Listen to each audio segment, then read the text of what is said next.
My friend, we have a bass here and we're gonna talk about all the parts on it. I've got a couple people that play instruments that just do not know the names of the things on there. So let's use a little bit of vocabulary, put it in our tool bag, and at least be on the same page. This is called the headstock. It's where the tuners or the tuning pegs come into.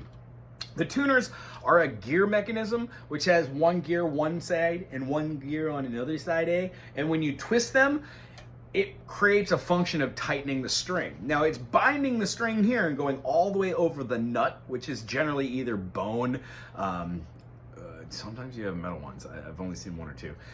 Bone, wood, you'll have also some polymer plastics that they use. And then sometimes you'll have some like graphite ones, which are really cool. Same thing happens for its equal and opposites, the saddle. On most acoustics, you'll have more of the bone saddle kind of thing going on. However, with ours, we've got a metal saddle sitting on a metal bridge, affixed right to the unit. With a 5-string, it goes over the amplification pickup.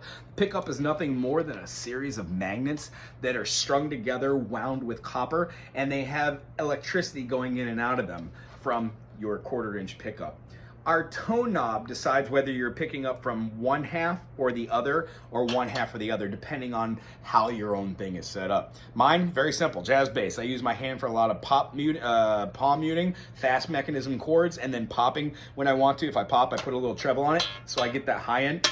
And then if I don't want to have that tintiness, I just control it with my EQ gear downtown.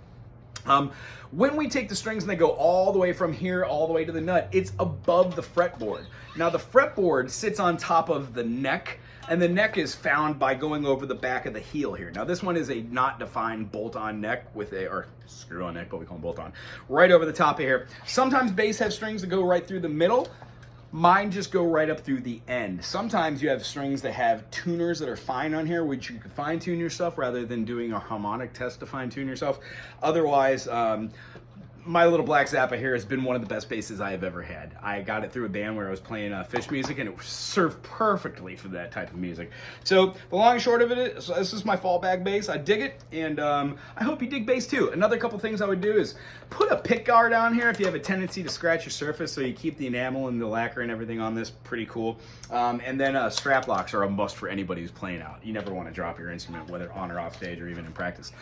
If you have any question about what is on the bass, the headstock, the tuners, the tuning mechanism, underneath here there is a metal rod that goes down through here, so you can take an Allen wrench and twist it to make it tight. This basically is a tension rod adjustment. It'll make sure that your bass is shooting straight as an arrow and you don't have any awkward gaps in between your fretboard and your strings for optimal playing. This right here is called the cutaway. On basses, you generally don't have a rounded Dreadnought series type cutaway. Some do. I think like a Dan Electro does, and I've never seen something which follows after a jazz bass or a P bass or anything along there that does not have a little cutaway to go have some fun above the 12th or the 24th. Anywho, I hope you enjoyed this. If you like the way I teach, the way I talk, put a comment below. Please subscribe, and we'll see you soon. Aloha.